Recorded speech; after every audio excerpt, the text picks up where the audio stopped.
The agenda for this training will be to go through an introduction as to why we are going through this process. We will discuss access and how to get access to admin forms.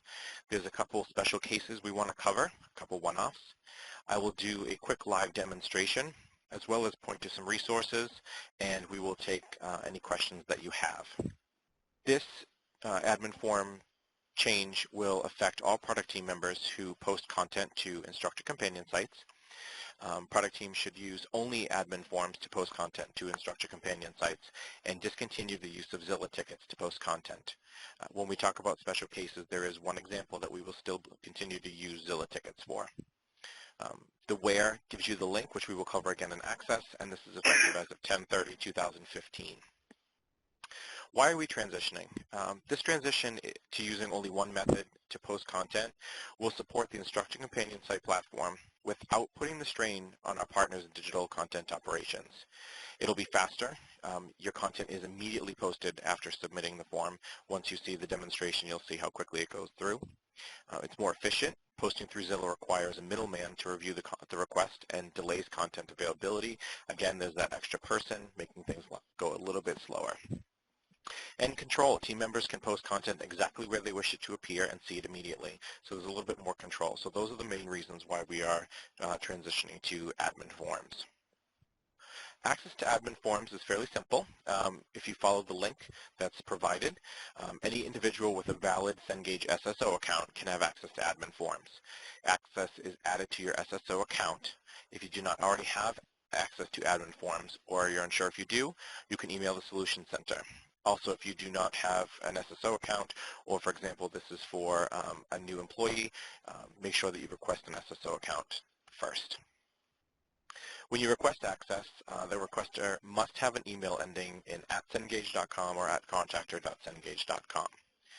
If your current email is different than your SSO, for example, if you changed your name and your SSO account is under a different name, which does happen, make note of that in your request. And vendors can receive this type of email through the Solution Center.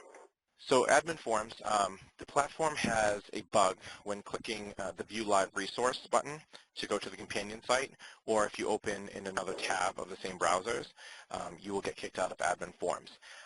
I will demonstrate that when I go through the demonstration as to add the resources. The workaround for this, you can use admin forms in one browser and look at the companion site in another browser without getting kicked out of either. And admin forms does work in all browsers.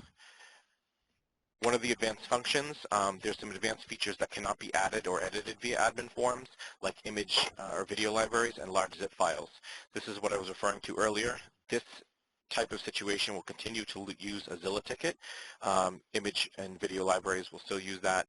Outside of image and video libraries, you can email 3pi@cengage.com if you have something to add to the companion site and you're not sure how to do it via admin forms, and we will get back to you.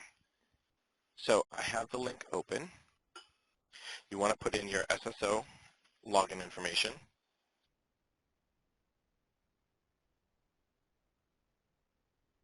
And when you log into the screen, you're going to get the book search. You want to make sure you enter the ISBN. You're going to use the core ISBN, the 10 or 13. This is a sample product that I have set up for you today. And once you search, the text will bring up the student and instructor resource side. There's two columns. The student resources would be any free material that students could access through Cengage Brain, and they are all unlocked materials and would appear on the instructor resource side as well. The instructor side, for many products, only instructor resources are added, and these materials will be locked that appear on the instructor side, and they would not appear on the student side. If you're working with both resources, note that the resources have to be organized the same way. For example, do both by chapter or both by unit. You don't want to organize the student resources by unit and the instructor resources by chapter because they won't match up. So the first thing you need to do when you log in to create your resource page is to address the chapter names. When you click on chapter names, it's going to bring up a screen. This product already has chapter names as you can see listed below. I'm going to add one to show you. So I follow down to add a new chapter.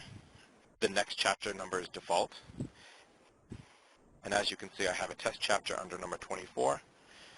I'm going to do test chapter 2. Click add. And immediately the chapter is added. And you can see the chapter I just added is right there.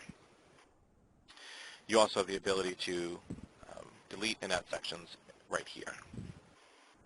You can also add units as well as an appendix, introduction, or chapter 0. So I'm going to add an introduction. Same situation, click add. The page refreshes and your introduction is added right to the beginning.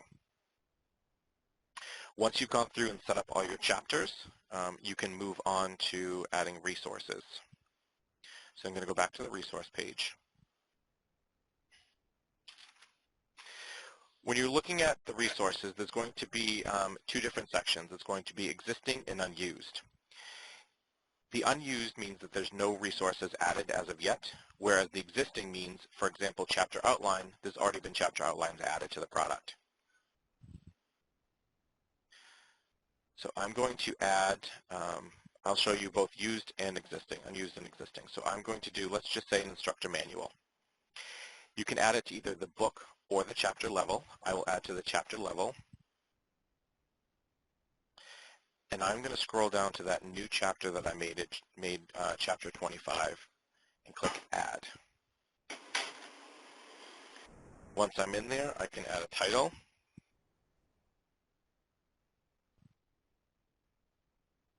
You can upload your file through browsing. For today's example, I'm just going to be using PowerPoint over and over again. It's just a test PowerPoint. And click Save. Now when I scroll down to chapter 25, you can see I've uploaded a product to the instructor manual. There's the title, and it's in there. I can delete it or edit it as needed. And when I click back to resources, you can see that it moved from unused to existing, because now there's something in there. The same is true for the book side. I will click on a book side as well. Again, instructor manual. This will add it to the book level.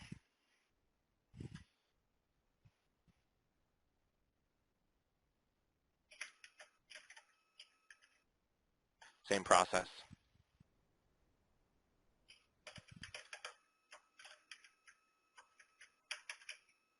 And it's been added. So when I click back to resources, you can see now under instructor manual, the green button is changed to orange. Same thing over here with chapter. When there's a green button, it means there's no resources, you can add one. If there's a plus and minus orange, that means there's already resources. You can go in and add more or edit the ones that are there. The same is true for student resources. There's a different list of resource titles than the instructor resources on the right side.